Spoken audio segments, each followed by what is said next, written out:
ಪಾಕ್ಷಿಕೆರೆಯಲ್ಲಿ ನಡೆದ ಕೊಲೆ ಇಡೀ ರಾಜ್ಯದಲ್ಲೇ ಭಾರಿ ಸುದ್ದಿಯಾಗ್ತಾ ಇದೆ. ಆತ್ಮಹತ್ಯೆ ಮಾಡಿಕೊಂಡ ಕಾರ್ತಿಕ್ ನಿಜ ಮುಖ ಒಂದೊಂದಾಗಿ ಬಯಲಿಗೆ ಬರ್ತಾ ಇದೆ.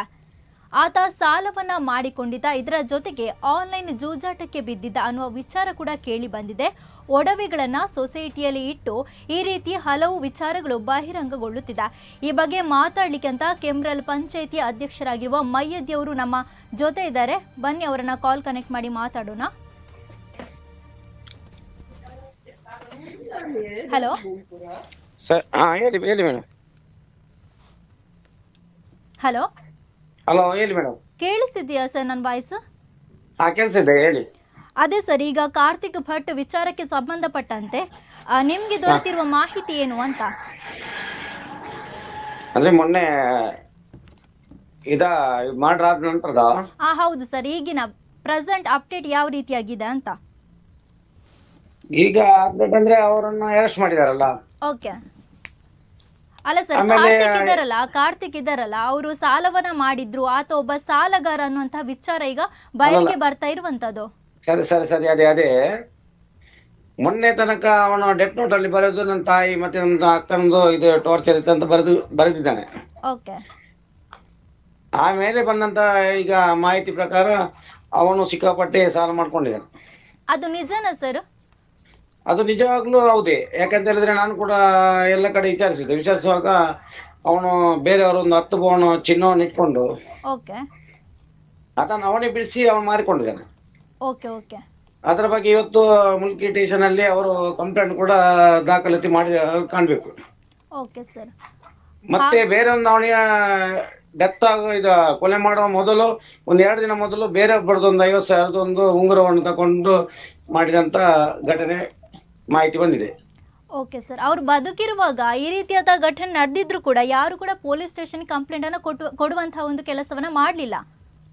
ಯಾಕಂತ ಹೇಳಿದ್ರೆ ಮೇಡಮ್, ಅವನು ಬದುಕಿದ್ದಂತ ಟೈಮ್ ಅಲ್ಲಿ ಯಾವನೇ ಒಬ್ಬ ಅವನು ಅಂತ ವ್ಯಕ್ತಿ ಅಂತ ಹೇಳುವಂತ ವ್ಯಕ್ತಿ ಇಲ್ಲಿ ಯಾರು ಇಲ್ಲ. ಓಕೆ.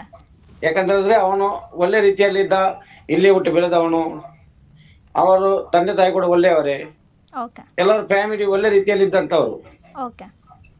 ಆಮೇಲೆ ಇವನು ಕೂಡ ಯಾವುದೇ ಒಂದು ನೋಡುವ ಇದ್ರಲ್ಲಿ ನಾವು ಅಂದ್ರೆ ದಿನ ಯಾವಾಗ್ಲೂ ನೋಡ್ತಾ ಇರ್ತೇವೆ ಅವನು ಯಾವುದೇ ಒಂದು ಹೀಗೆ ಸಾಲಗಾರ ಹೀಗೆ ಮಾಡ್ತಾನೆ, ಅವನು ಎಲ್ಲಿ ದುಡಿತಾನೆ ಯಾವುದು ಮಾಹಿತಿ ನಮ್ಗೆ ಗೊತ್ತಿರಲಿಲ್ಲ. ಯಾಕಂದ್ರೆ ಒಳ್ಳೆ ಹುಡುಗ. ಆದ್ರೆ ಈಗ ಇದಾದ ಘಟನೆ ಆದ್ಮೇಲೆ ಅವನು ಒಂದೊಂದೇ ಅದು ಯಾವಾಗ್ಲಾಗೇನೆ ಯಾವ್ದು ಒಬ್ರು ಏನಾದ್ರೂ ಆದ್ಮೇಲೆನೆ ಬರುದು ಅವ್ರದ್ದು ಮಾಹಿತಿ ಬರುದು, ಗೊತ್ತಾಯ್ತಲ್ಲ? ಅಲ್ಲ ಸರ್, ಅವರು ತಂದೆ ತಾಯಿ ಜೊತೆ ಗಲಾಟೆನ ಮಾಡಿಕೊಂಡಿದ್ರು ಅನ್ನೋಂತ ವಿಚಾರ ಈಗ ಸ್ಥಳೀಯರ ಮಟ್ಟದಲ್ಲಿ ಏನಾದ್ರೂ ಗೊತ್ತಿತ್ತಾ ಅಂತ? ನೋಡಿ ಮೇಡಮ್, ಅವರು ಶಾಂತ ಸ್ವಭಾವ, ಅಂದ್ರೆ ತಂದೆ ಕೂಡ ತಾಯಿ ಕೂಡ ಶಾಂತ ಸ್ವಭಾವೇ.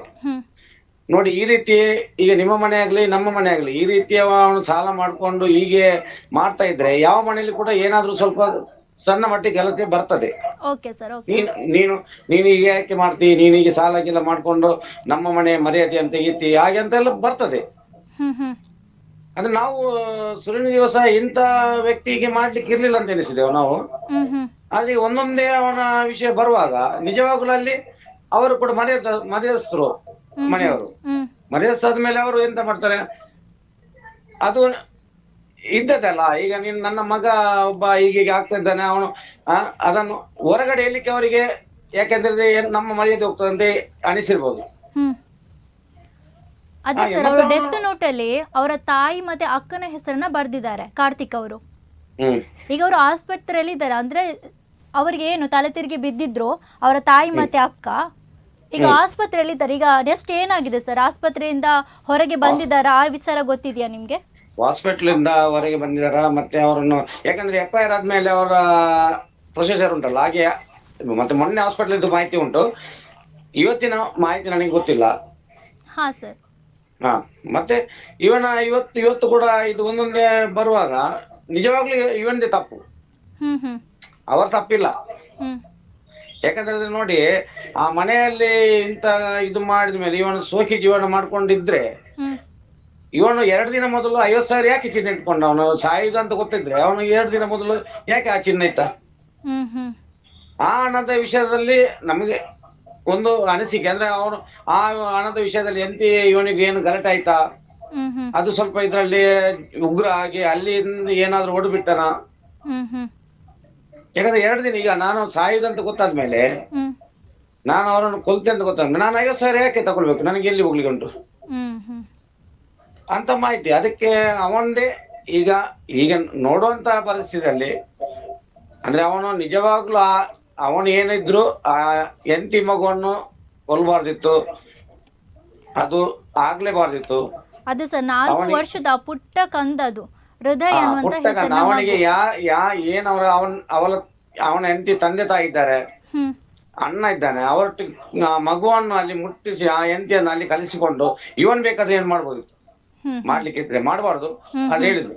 ಈಗ ಎಷ್ಟೋ ಸಾಲ ಇದ್ರೆ ಅವನಿಗೆ ದುಡಿದು ಅದನ್ನು ಸಂದಾಯ ಮಾಡ್ಬೋದು. ಅವನಿಗೆ ಅಂದ್ರೆ ಏಜ್ ಇಲ್ಲ, ಹ್ಮ್ ಹ್ಮ್ ಒಳ್ಳೆ ರೀತಿಯಲ್ಲಿ ಏನು ಅವ್ರ ಮತ್ತೆ ಅವನ ಭಾವ ಕೂಡ ಹಣ ಉಂಟು, ಅವ್ರು ಏನಾದ್ರು ಸಪೋರ್ಟ್ ಮಾಡ್ಕೊಂಡು ಏನಾದ್ರು ಮಾಡ್ಬೋದಿತ್ತು.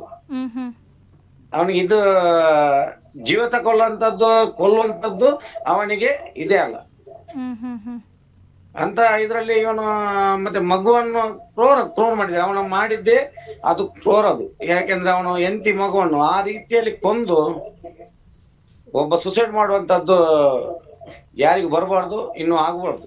ಹಾ ಖಂಡಿತ ಸರ್, ಹೌದು. ಹ್ಮ್ ಎಸ್ ಸರ್, ಇಷ್ಟೊತ್ತು ನಮ್ಮ ಜೊತೆ ಮಾತಾಡಿದಾಗೆ ಧನ್ಯವಾದಗಳು sir. Thank you. Okay madam, okay okay.